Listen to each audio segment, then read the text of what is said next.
Assalamualaikum warahmatullahi wabarakatuh. Alhamdulillah rabbil alamin. Wassalatu wassalamu ala asyrafil anbiya'i wal mursalin wa ala alihi wa ashabihi ajma'in. Asyhadu an la ilaha illallah wahdahu la syarika lah wa asyhadu anna Muhammadan abduhu wa rasuluhu la nabiyya ba'dah. Qala Rasulullah qala Allah ta'ala fil Qur'anil Karim, a'udzu billahi minasyaitonir rajim. Bismillahirrahmanirrahim. Ya ayyuhalladzina amanu kutiba 'alaikumusiyam kama kutiba 'alal ladzina min qablikum la'allakum tattaqun. Qala Rasulullah sallallahu alaihi wasallam, man shoma ramadhana imanan wa ihtisaban ghufira lahu ma taqaddama min dhanbi. Wa qala aidan, man qama ramadhana imanan wa ihtisaban ghufira lahu ma taqaddama min dhanbi. Hadirin sidang jamaah salat Isya dan tarawih Masjid Syuhada yang dirahmati Allah. Pertama dan yang utama, marilah kita memanjatkan rasa syukur kita kehadirat Allah Subhanahu wa taala, karena pada kesempatan malam hari ini alhamdulillah kita bisa hadir di Masjid Syuhada ini, masjid yang penuh dengan sejarah ya. Panjang bagaimana berdirinya masjid ini sehingga dinamakan Masjid Syuhada ya. Tidak lepas dari perjuangan para syuhada kita dalam merebut kemerdekaan. Mudah-mudahan kehadiran kita merupakan bagian dari perjuangan untuk mewujudkan Indonesia sesuai dengan cita-cita para syuhada kita. Amin. Allahumma amin. Hadirin sidang jamaah salat Isya dan tarawih yang dirahmati Allah. Ayat yang kami bacakan tadi insya Allah sudah sangat sering kita dengar. Allah berfirman, a'udzubillahi minasyaitonir rajim.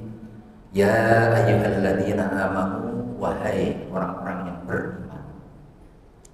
Jadi seruan Allah ini sekaligus sebagai tezkis siapa mereka yang benar-benar iman. Apa itu seruan Allah? Kutiba 'alaikumusiyam, telah diwajibkan atas kamu siyam. Alhamdulillah, kita yang hadir pada malam hari ini insya Allah bagian dari hamba Allah yang lulus dan lolos dari seruan Allah itu. Buktinya apa? Kita merespon seruan Allah itu, yaitu apa? Melaksanakan ibadah siyam. Kutiba 'alal ladzina min qablikum, sebagaimana diwajibkan atas orang-orang sebelum kamu, la'allakum tattaqun, mudah-mudahan kamu menjadi orang yang bertakwa. Menurut para ahli bahasa, la'alla itu adalah sebuah ungkapan atau kata sambung yang disebut dengan litaroji atau harapan yang bisa diwujudkan. Artinya probabilitasnya tinggi untuk bisa mencapai target. Targetnya apa? Sesuatu yang luar biasa, yaitu menjadi orang yang bertakwa. Sebuah predikat yang sangat prestisius. Karena apa? Karena orang yang paling mulia di hadapan Allah adalah orang yang bertakwa. Artinya kita semuanya ini punya kesempatan yang sama untuk menjadi orang yang mulia di hadapan Allah. Ini adalah sebuah informasi, sebuah berita yang sangat menggembirakan. Allah tidak memandang hambanya dari pangkatnya, status sosial, kekayaannya, popularitasnya, tidak, tetapi dari ketakwaannya kepada Allah Subhanahu wa ta'ala. Nah, media puasa inilah media yang diberikan Allah kepada kita untuk mencapai derajat yang mulia tadi, yaitu menjadi orang yang bertakwa. Hadirin sidang jamaah salat Isya dan tarawih yang dirahmati Allah. Kalau kita lihat rangkaian ayat tadi itu dimulai dengan iman. Jadi iman ini adalah modal awal. Kemudian prosesnya adalah siap puasa. Targetnya, outputnya atau outcome-nya adalah takwa. Jadi ada input atau modal iman. Jadi orang yang berpuasa ini harus punya modal apa itu iman.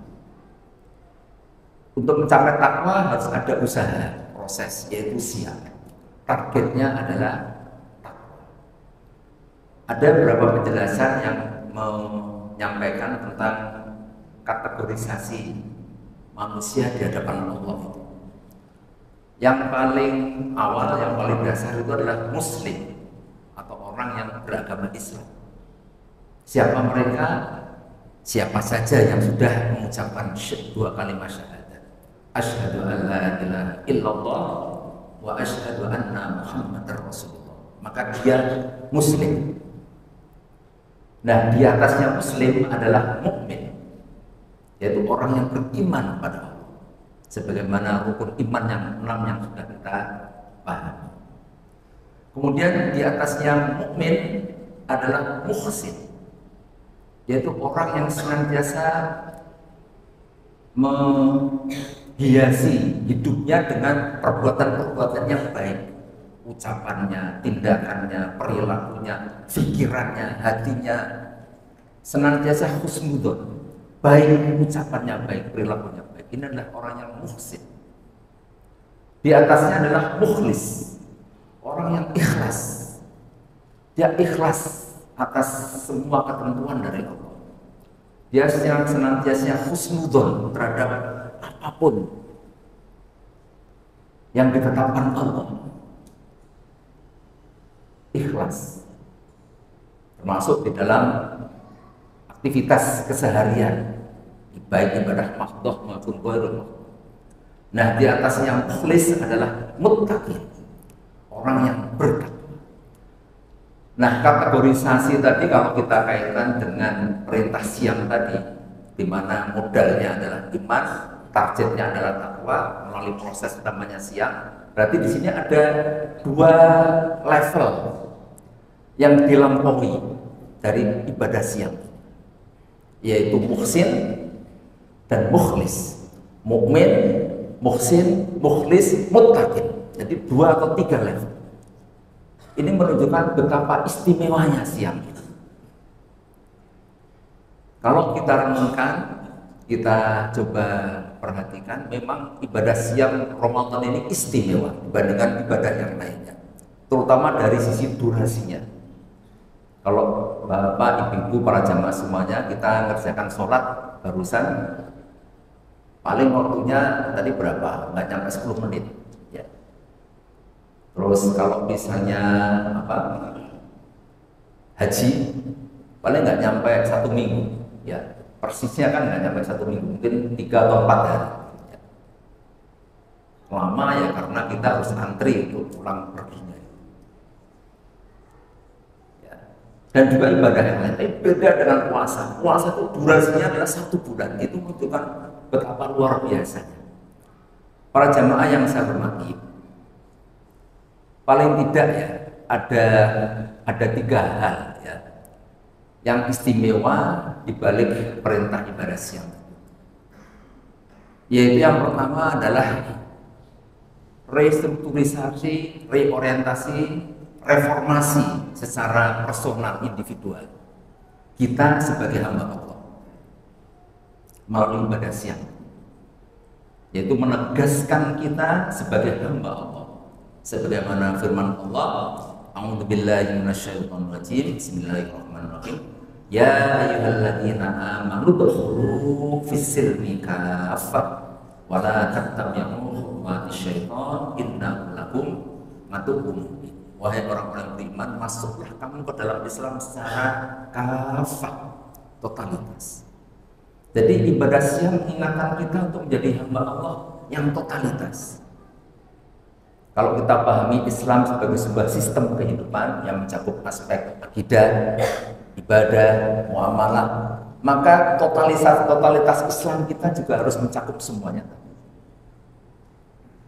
Akidah kita, keimanan kita pada Allah, ibadah kita, muamalah kita harus benar-benar menjadi satu kesatuan semata-mata bagian dari ibadah kita mengabdi kepada Allah Subhanahu wa Ta'ala. Totalitas itu juga bisa kita representasikan dalam pemahaman kita tentang kehidupan itu sendiri. Tidak hanya kita berislam dalam konteks ibadah mahdhah, tapi juga ibadah ghairu mahdhah. Bagaimana perilaku kita di dalam aspek sosial, aspek politik, aspek budaya, dan sebagainya. Semuanya harus kembali kepada bagaimana nilai-nilai Islam. Itulah yang kita lakukan. Ada proses tazkiyatun nafs selama 1 bulan. Makanya kalau kita renungkan betapa Rasulullah SAW mengingatkan kepada kita selama bulan Ramadan, kita diminta untuk meningkatkan kualitas, kuantitas, dan intensitas ibadah melalui perilaku ibadah tazkiyatun nafs. Dari mulai zikir, tahlil, qiraatul Quran, iktikaf, dan sebagainya. Itu adalah proses tazkiyatun nafs, reorientasi, restrukturisasi, dan reformulasi kita sebagai hamba. Kemudian yang kedua, madrasah Ramadan juga memberikan sebuah kesadaran kita untuk melakukan literasi, gerakan ilmu. Nah, ini berkaitan dengan bagaimana perilaku Rasulullah SAW selama bulan Ramadan. Yaitu apa? Beliau sangat dekat dengan Al-Quran. Al-Quran adalah sumber kehidupan. Makanya perintah siang dalam Al-Quran surah Al-Baqarah, kalau kita lanjutkan, itu ada penjelasan tentang Al-Quran itu. Artinya apa? Artinya Ramadan menjadi bulan yang istimewa karena di dalam Ramadan diturunkan Al-Quran. Semua yang berkaitan dengan Al-Quran pasti mulia. Mengapa Rasulullah SAW menjadi Rasul hamba Allah yang mulia? Karena Rasulullah mendapatkan wahyu Al-Quran. Ada satu malam yang nilainya 1000 bulan kalau kita beribadah di situ. Namanya Lailatul Qadar. Mengapa mulia? Karena di situ diturunkan permurahan Al-Quran. Artinya apa? Siapapun kita insya Allah akan menjadi hamba Allah yang mulia kalau kita memuliakan Al-Quran. Ini artinya apa? Ada sebuah gerakan ilmu berawal dari Al-Quran. Nah, kemudian yang ketiga yaitu gerakan sosial ekonomi. Jadi yang pertama tazkiyatun nafs, yang kedua adalah gerakan ilmu, literasi Al-Quran, yang ketiga adalah gerakan sosial ekonomi. Nah, ini berkaitan dengan apa? Dengan bagaimana Rasulullah SAW dalam beberapa hadis menggerakkan umatnya untuk rajin berinfak, berzakat, bersedekah. Bapak Ibu para jamaah mungkin masih bisa mengingat salah satu keutamaan orang berpuasa, salah satunya misalnya adalah memberikan buka puasa kepada orang yang berpuasa. Jadi kalau kita berpuasa 1 bulan sendiri paling pahalanya cuma 30 hari. Tapi kita bisa mendapatkan pahala lebih dari 30. Kalau kita memberikan takjil berbuka puasa 100 orang, 1000 orang, 2000 orang, maka meskipun Ramadan cuma 30 hari, kita bisa mendapatkan pahala lebih daripada itu. Tapi pemahaman kita terhadap teks hadis itu tidak hanya dipahami secara tekstual, tapi bagaimana ini memberikan sinyal kepada kita melalui bulan Ramadan ada gerakan sosial, gerakan ekonomi. Termasuk perintah berinfak, berzakat, bersedekah. Ini artinya apa? Kita harus punya kepedulian. Melalui semangat Ramadan kita merasakan betapa sakitnya, betapa pedihnya orang lapar, orang haus. Kalau kita lapar haus ada batasnya dari subuh sampai maghrib. Tapi bagaimana dengan saudara kita yang nggak punya? Mungkin batasnya dari subuh sampai subuh kembali. Tidak hanya 1 bulan Ramadan itu, mungkin berbulan-bulan. Jadi rasa lapar haus itulah yang kemudian menyentuh nurani kita untuk mau berbagi, semangat berbagi, semangat berbagi. Nah, gerakan zakat, infak, sedekah dan sekarang namanya wakaf itu juga menjadi salah satu solusi mengatasi persoalan-persoalan ekonomi. Para ahli ekonomi itu sampai sekarang masih bingung bagaimana menyelaraskan antara pertumbuhan ekonomi dengan pemerataan. Seringkali pertumbuhan ekonomi tinggi tapi mengorbankan pemerataan. Solusinya ada, apa itu? Gerakan berinfak, berzakat, bersedekah. Kalau 100.000 itu dipegang oleh seorang konglomerat, nggak ada artinya itu 100.000. Mungkin cuma disimpan di dompet. Tapi kalau 100.000 Bapak Ibu serahkan kepada, mohon maaf, teman, saudara kita, kerabat kita yang tidak mampu, maka nggak nyampe satu malam, nggak nyampe satu hari, mungkin nggak nyampe 1 jam, langsung dibelanjakan, dibelikan beras, dibelikan baju, dibelikan obat untuk membayar SPP yang nunggak sekian bulan dan sebagainya. Artinya apa? Uang itu segera menyentuh sektor real, bergerak perekonomian. Jadi Ramadan itu menggerakkan perekonomian, terutama perekonomian menengah ke bawah.